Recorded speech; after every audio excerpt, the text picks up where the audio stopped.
107.5 WBLS, your number one source for R&B. This is Rakia Maines with the Screen Grab, and we are here with the amazing CEO and founder of Black Girls Rock, DJ Beverly Bond. Hey, Rakia, how you like doing? I say it like that, like I like the way you did that. you know, like this. You know, I have been excited to talk to you because this year's Black Girls Rock, it was amazing. Not to say they aren't all amazing, because they are, but this year there was a twinkle to it. You know, you had Cicely Tyson and Jada Pinkett Smith and Erykah Badu and the amazing First Lady of the United States, Michelle Obama. I mean, would you say this is the best Black Girls Rock ever? No, I wouldn't say that. I think that they're all the best Black Girls Rock Good ever. answer. I think that they all bring their own unique stamp. Every year we have a plethora of incredible women to honor, and this year is no different. I mean, certainly having the First Lady attend is a huge attention grabber, and it's a great endorsement for the work that we're doing. You know, that's very special. Yeah. But yeah, I think all of the years that we've been doing the award show have been amazing. Yeah, they are. They are. This was my second one, and I'm always excited to go. I always can't wait. I always tell the entire world, I'm going to Black Girls Rock. What?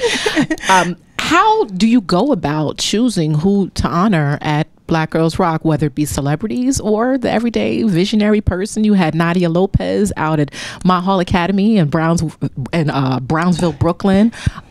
You had Dr. Helene Gayle, who's this worldwide humanitarian. How do you choose people? And she's number 40 on the Forbes list too. Wow, is she? Yeah, she is. But there is not a shortage of Black girls rocking in the world. And this show came about because there was not enough recognition for these women. So we have a whole pool of women to choose from, and I'm around, you know, I have a staff and I have a team of and board of women who are around me who are very well researched, and we know this is a year-long process. We're constantly monitoring what's out there and monitoring who we should be recognizing, and then of course, you know, it depends on people's schedules as well. You know, that stuff works. But I mean, we're never going to run out of women who are deserving of a Black Girls Rock Award. So speaking of schedules, how long did it take you to confirm Michelle Obama?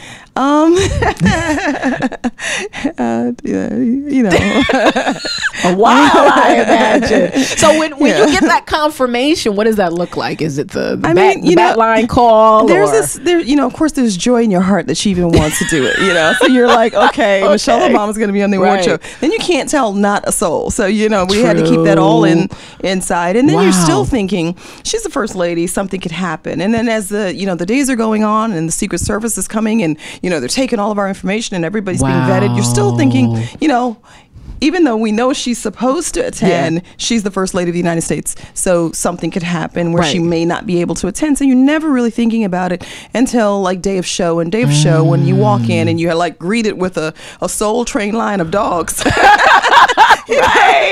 the left and on the right. And they're just like, and you have to walk through them. And, you know, they're sniffing. And, you know, I mean, you know, if you love dogs, I love dogs, but it's a little intimidating when you see White House dogs, just CIA dogs. You know, left and right, left and right.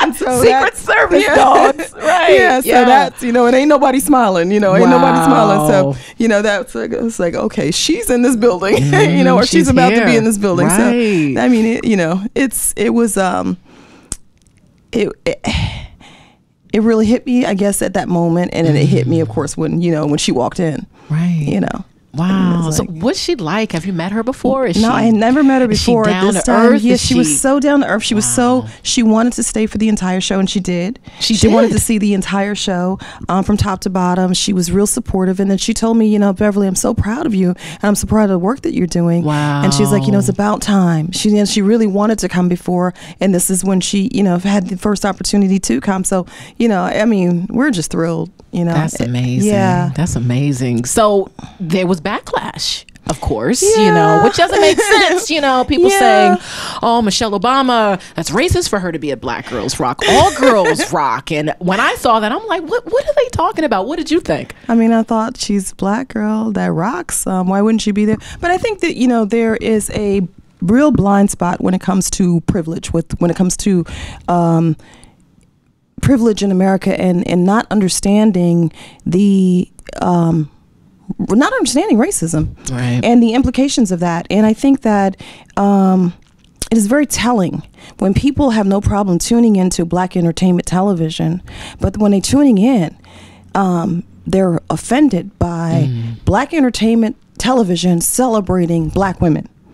That says a lot about who's really racist here. And where we are. Yeah, and where we are. And the fact that there needs to be a Black entertainment television or a Black Girls Rock or an NAACP, these things came about because of our exclusion. That's right. And that's one of the reasons why they exist. And so I think it's very telling about where we are with our race relations, with people being comfortable enough to tune into BET, not concerned when the images were not so stellar, never voicing their opinions about things that were degrading us or harming us. Right. And to be offended by something that uplifts and empowers and is an affirmation for our young girls, that's very telling. And it's like, I wrote an article about it and I said, if they really wanted to, if people really felt like it was about exclusion or they felt like it was about white girls rock too, then they would have approached it differently. Right. You know what I mean? Approached it differently. Like, we know white girls rock. Of course. Nobody's ever denied it. We see it every day. No one's ever denied it. Right. But to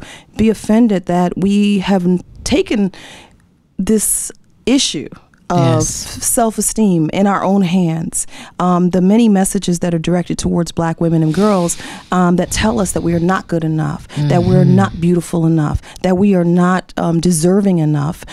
There's so many messages in media, from cosmetic ads to just being the leading lady opposite men who look like us. That's right. And so this message has been going on for a very long time, and for us to actually decide to say something and do something about it and people be offended, like, no, you shouldn't do that. That's like telling the slaves not to teach not to teach the kids to read. Right. You know what I mean? It's just like, be quiet, don't be do silent. that. Yeah, be quiet, be silent. So I think it's really racist of them to be offended. But I think what I did notice this year is that there were so many women of other nationalities, especially white women, that jumped in and said to the other women who were offended, like, how dare you? That's right. How dare you be offended by our sisters celebrating themselves? And I thought that was amazing. And I was like, wow, this is changing a whole conversation. So this is even bigger than just this affirmation for us. Yes. It's actually opening up a dialogue about this issue. Yes. So what's next for Black Girls Rock? I like to ask people, what's true north for you? What would be the ultimate goal for your organization, for this award show? Where do you want to go? Where are you going? I think, this show gets bigger and better. The organization gets bigger and better. We continue to empower girls on the show and outside of the show with all of our mentoring programs. Our leadership conference is coming up, Black Girls Lead. But the ultimate would be what those white girls are saying is that there need not be a Black Girls Rock. Right. You know what I mean? That would be the ultimate goal, exactly. to that we were all feeling like we're all rocking. But until then, we do need to recognize amongst ourselves that we do rock. And so, yeah. I love that. We'll keep rocking. We'll keep rocking as long as we rock. Yeah. And so where can people go to donate? And when they donate, what are they contributing to? They're contributing to our programs for teen girls. We mentor teen girls all year round, from ages 13 to 17. We have, like I said, we have a conference coming up, a 3-day leadership conference for girls called Black Girls Lead. Girls come to our programs from all around the world, especially our summer programs.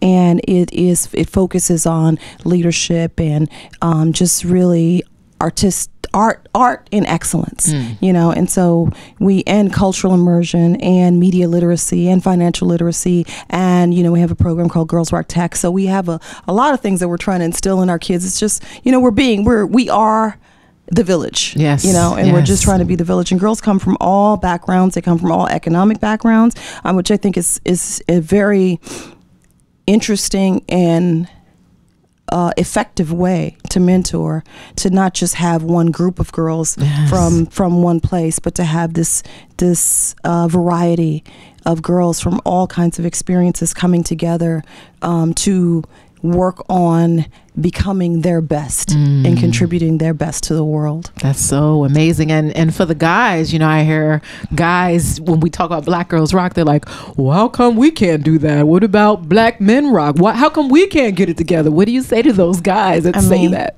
I think that, I have two things. One, we have a program coming. So oh, do you? Yeah, we do. Oh, that's great. We do. That's the first thing, because and not because I felt any kind of pressure or anything, because I'm not a guy, I'm a girl. Right. But I felt that what we do with our girls, we're like, wow, this will really work with boys. You know what I mean? Because everything what they do, all of the programs, the girls are really into it. And, it's kind of like, it's like making smart cool, Yes. And I was like, the boys would really love the stuff we do with these girls. So that was one of the reasons I started it. And a lot of men who have come to us who speak at our, from Mark Lamont Hill to Def Leppard to, Louis Carr, at BT, we have men who've actually asked to come and speak to the kids. And we're like, nice. We could use this male energy that's supporting us and help us with the boy program as well. But also I think that men who say that, or people say that they, I'm one person. I started this from my own place and my own platform. I was just a DJ and a quiet one at that. I remember.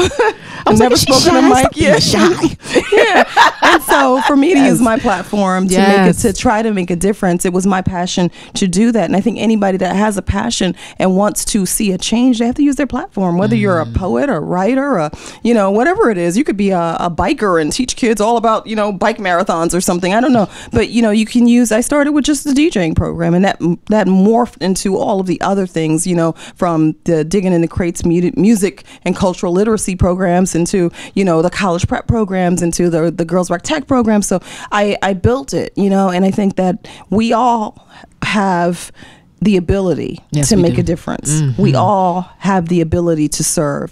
And so people who complain, I would challenge them to figure out what they can do to make a difference. And if they can't do it themselves, then they need support. There is no shortage of organizations that are trying to help our kids. We just sometimes they need support, whether it's financial support or whether it's going down to the Y and volunteering, or suggesting to the Y that they do a softball program. Go to your local police station and ask them for another police athletic league or something. There's so many things that you could do in your own communities. Beautiful. And you're doing an amazing thing. Thank you. A leader and a visionary. And keep it up, and we look forward to Black Girls Rock continuing. The website is blackgirlsrock.org, and this is DJ Beverly Bond. I love that the DJ will never drop in front of my name. Never, ever. DJ for life. Exactly. Thank you.